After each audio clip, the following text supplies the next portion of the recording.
atau di Madinah 2 tahun, maka 10 tambah 2, dalam keadaan itu 12 tahun, di mana turun ayat tabbat yada abi lahabi wa tab. Allah klaim bahwa Abu Lahab bersama istrinya masuk api neraka. Bahkan di akhir atau sebelum akhir disebutkan sayasla naron dzatal lahab, akan dijadikan kambing guling, akan dijadikan Abu Lahab guling. Sayasla, yasla itu adalah dibakar dengan tongkat, diputar-putar seperti itu, seperti kambing guling. Maka menjadi kenyataan setelah 12 ataupun 13 tahun. Maka ini pendalilan al-qada wal qadar. Allah telah menetapkan itu semua di Lauh Mahfuz. Maka ini bantahan pula kepada kelompok Al-Qadariyah yang mengatakan al-amru unuf, bahwa kejadian yang terjadi itu hanya kebetulan saja. Kebetulan bahwa Abu Lahab mati dalam keadaan kekufuran, kebetulan 13 tahun dan sebagainya. Maka di sini mana faidahnya bahwa dia mati dalam keadaan kesyirikan? Di dalam Al-Quran disebutkan tabbat yada abi lahabi watab. Maka kalimat watab telah kami jelaskan di pelajaran yang lalu, bahwa di sini masuk kepadanya pengulangan tabbat, kemudian di akhirnya watab. Disebutkan oleh para ulama ini menjadi pendalilan tentang taukid. Dan yang lebih jelas lagi datang riwayat dari qiraah Ibnu Abbas yang masyhurah dan sahihah tentang tabbat ini. Disebutkan oleh Ibnu Abbas, dia membaca tabbat yada abi lahabin wa qad tabba. Maka kalimat wa qad tabba di qiraah Ibnu Abbas. Maka qiraahnya sahihah. Boleh kita membacanya? Naam. Jadi kita membaca di salat boleh? Naam. Tabbat yada abi lahabin wa qad tabba. Seperti itu.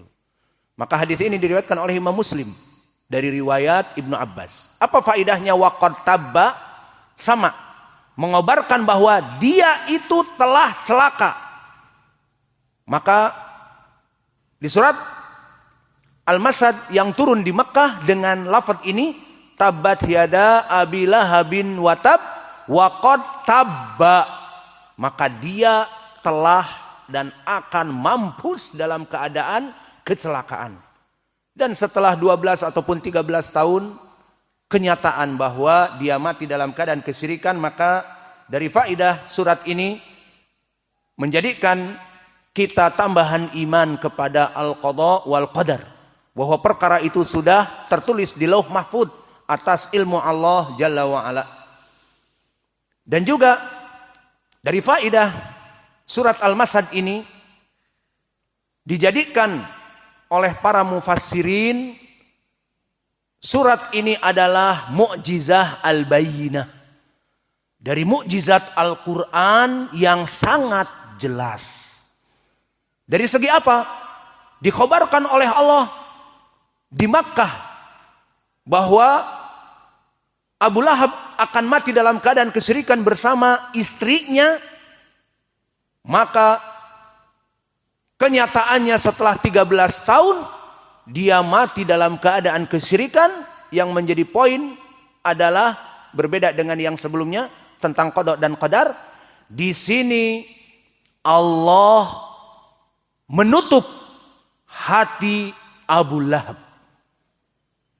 sehingga tidak akan pernah mendapatkan hidayah meskipun keponakannya seorang rasul dan istrinya pun dari kerabat Nabi. Keduanya dijaga oleh Allah semenjak 13 tahun, tidak akan pernah mendapatkan hidayah. Maka di saat Al-Quran kalamullah menetapkan tabbat yada abi lahabin wa qad tabba di qiraah Ibnu Abbas, wa tabba di qiraah jumhur al-qurra, baik Wars, baik Al-Kisai, baik Syu'bah, baik Qalun, semuanya wa tabb, kecuali Ibnu Abbas wa qad tabba. Namun sahih qiraahnya. Maka di sini menunjukkan bahwa mukjizah Al-Qur'an tidak ada ittirab, tidak ada keguncangan. Tidak ada disebutkan Abu Lahab akan mati dalam keadaan kekufuran, kemudian sebelum meninggal misalnya Allah memberikan hidayah kepada Abu Lahab sehingga masuk Islam. Lalu bagaimana di Quran disebutkan waqad tabba, dan dia mampus dalam keadaan kesyirikan, kebinasaan. Kemudian di sini tidak ada keselarasan Al-Quran misalnya. Tidak. Maka ini disebutkan oleh para ulama sebagai mukjizah Al-Quran. Maka para ulama mengatakan seperti dinukilkan oleh Imam Ibnu Katsir bahwa para ulama sepakat surat Al-Masad adalah mukjizah Al-Quran yang bayyinah, di mana berbicara Al-Quran di surat Al-Masad 12 tahun yang akan terjadi dan benar kejadiannya. Di mana setelah meninggal Abu Jahal di perang Badar, didengar oleh Abu Lahab, matilah mendadak karena shock breaker. Akhirnya mati dalam keadaan kesyirikan, dan Al-Quran menjadi bukti mukjizah al-bayyinah, berbicara 12 tahun dan terbukti sehingga tidak ada ittirab di dalam Al-Quran. Maka selesailah dari tafsir surat yang pertama. Maka sekarang kita masuk kepada ayat yang kedua. Sudah kita baca tadi al-isti'adah. Maka kita masuk kepada Al-Quran.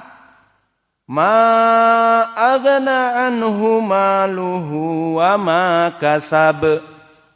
Ini qiraah Hafs an Asim, qiraah Ad-Duri anil Kisai. Ma aghna anhu maluhu wa ma kasab. Ma aghna anhu maluhu wa ma kasab. Itu qiraah Al-Kisai. Bedanya sedikit. Pertama al-imalah, agna menjadi agane. Yang kedua, di sini mad jaiz munfasil dibaca 5. Adapun sekarang qiraah al-Wars, ma agane anhu maluhu wa ma kasab. Maka qiraah Wars isba'. Majaiz munfasil ma agna dibaca 6. Dan agna sama seperti Al-Kisai dibaca sebagai imalah menjadi ma agne. Setiap ismun maksur alif layyinah yang sebelumnya fathah dibaca al-imalah. Ma agne, seperti itu. Maka inilah dari 3 qiraah. Kemudian kita masuk kepada pengeluaran takhrij ilmi tajwid, ahkamu tajwid. Namun ahkamu tajwidnya karena kita juga menghafal Al-Quran dengan Hafs an Asim, maka lebih baik itu yang kita ambil. Namun ada beberapa qiraah maka kita terangkan. Maka kita masuk kepada ahkamu tajwid dari riwayat Hafs an Asim. Itulah asal kita. Ucapan Allah ma agna, maka apa hukumnya di tajwid? Mad jaiz munfasil. Telah kita bahas bahwa pertemuan antara mad tabi'i langsung setelahnya agna hamzah, dan syaratnya dibaca dalam satu kalimat. Barulah dia hukumnya mad jaiz munfasil. Adapun jika dia diputuskan tidak bertemu mad tabi'i dengan hamzahnya, ya sudah dibaca mad tabi'i. Maka di sini ma agna itu qiraah Hafs an Asim 4. Ma agna, Wars isba. Ma agna. Adapun Al-Kisai menginginkan 5. Ma agna atau ma agna lebih panjang sedikit dari Hafs an Asim. Ini syaratnya dibaca menurut Hafs an Asim boleh 4 dan 5, namun yang masyhur dari Hafs an Asim 4 saja. Dan Wars 6 itu dengan syarat semuanya. Apa? muttasilan baina mad tabi'i dengan hamzahnya. Ma agnai, seperti Wars dan Hafs an Asim. Ma agna, kapan? Di saat bersambung dengan hamzahnya. Kalau terputus, ya sudah mad tabi'i saja. Ma agna anhu maluhu wa ma kasab. Qiraah Wars pun sama. Kalau memang dipisah, tidak isba menjadi 6. Cuman mad tabi'i. Ma agna anhu maluhu wa ma kasab. Maka ini dari mad jaiz munfasil, hukumnya yang dirajihkan oleh Hafs an Asim 4 yang masyhur. Ma agna anhu maluhu wa ma kasab. Terus apa lagi hukumnya? Agna. Maka agna sama di sini. Dia adalah dari mad tabi'i. Anhu. Maka di sini nun sakinah bertemu dengan ha, maka idhar anhu. Maluhu, maka maluhu di sini ada mad silah al-qasirah. Kenapa qasirah? Dikarenakan haknya di sini bertemu dengan huruf waw setelahnya. Maluhu wa luhu wa, maka cukup 2. Ma agna anhu maluhu wa ma kasab. Maka di sini ma kasaba mad tabi'i, dan kasaba di sini qalqalah. Namun apakah beda dengan ayat yang pertama watab dengan kasab? Ada bedanya apa tidak? Ada bedanya. Di sini qalqalahnya al-wusta. Kalau tabbat yada abi lahabin wa tabb, di sini qalqalah kubra. Apa bedanya dengan adanya tasdid? Maka di sini bisa dinamakan qalqalah yang wusta karena di akhir kalimat, namun tidak ada tasdid. Lalu kapan menjadi qalqalah as-sughra? Di tengah kalimat. Ayo, misalkan di tengah kalimat yang qalqalah udkhulu misalnya. Maka di sini qalqalahnya sughra. Berbeda dengan watab, berbeda dengan kasab. Maka udkhulu.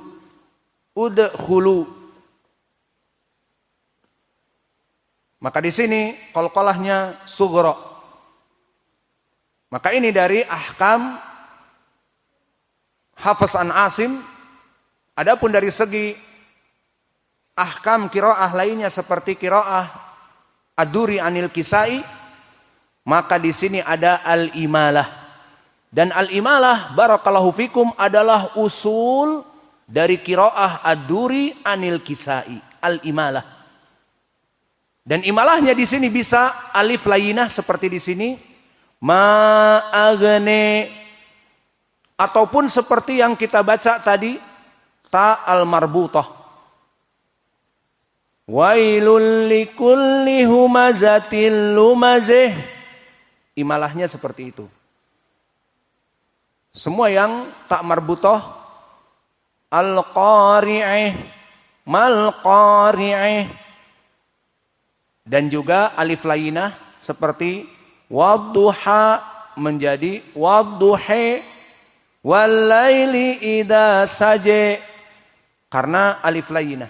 Maka itu usul dari qiraah Ad-Duri anil Kisai. Kemudian berpindah kepada qiraah Wars dari ayat yang kedua ini. Bedanya dengan Hafs an Asim, pertama dari ahkam mad jaiz munfasil. Maka qiraah dari Hafs an Asim, jumhur mereka mengatakan 4 yang rajih. Al-Kisai la ba'sa 5. Maka qiraah Wars isba' dikenyangkan menjadi 6. Ma aghni anhu maluhu wa ma kasab. Itu qiraah Wars. Isba 6. Seperti mad arid lis sukun. Dipilih yang 6-nya. Dan juga tentang aghni, qiraah Wars pun ada imalah. Seperti tadi kami baca di surat yang pertama Ibrahim, Musa, sama seperti qiraah Al-Kisai di akhir surat Al-A'la, suhufi Ibrahim wa Musa. Maka qiraah dari Al-Wars pun sama dengan Al-Kisai, namun usul dari Al-Imalah dia qiraah Al-Kisai. Maka ini dari perbedaan ilmu tajwid dari 3 qiraah yang kami berikan. Kemudian kita masuk seperti biasa setelah faidah ilmu tajwid, mengeluarkan ahkamnya dari 3 qiraah. Sekarang kita masuk kepada i'rab. Dan ini yang juga termasuk ilmu tafsir. Sebagian para ulama ahli tafsir kalau antum baca berbicara masalah i'rab. Kenapa? Karena kedudukan ayat ini, mana fa'ilnya, mana maf'ul, dan kenapa mansub dan sebagainya, itu dijelaskan. Karena faedah dari i'rab kita bisa mengartikan dengan baik dan benar. Maka sekarang kita masuk kepada i'rab, dan ini dari ilmu tafsir. Dan begitu pun para mufassirin juga memasukkan ilmu qiraah. Yang paling banyak yang ana lihat selain dari Al-Qurtubi juga Asy-Syaukani di dalam kitabnya Fathul Qadir tafsir di mana dia memasukkan qiraat. Karena perbedaan qiraat seperti nanti di dalam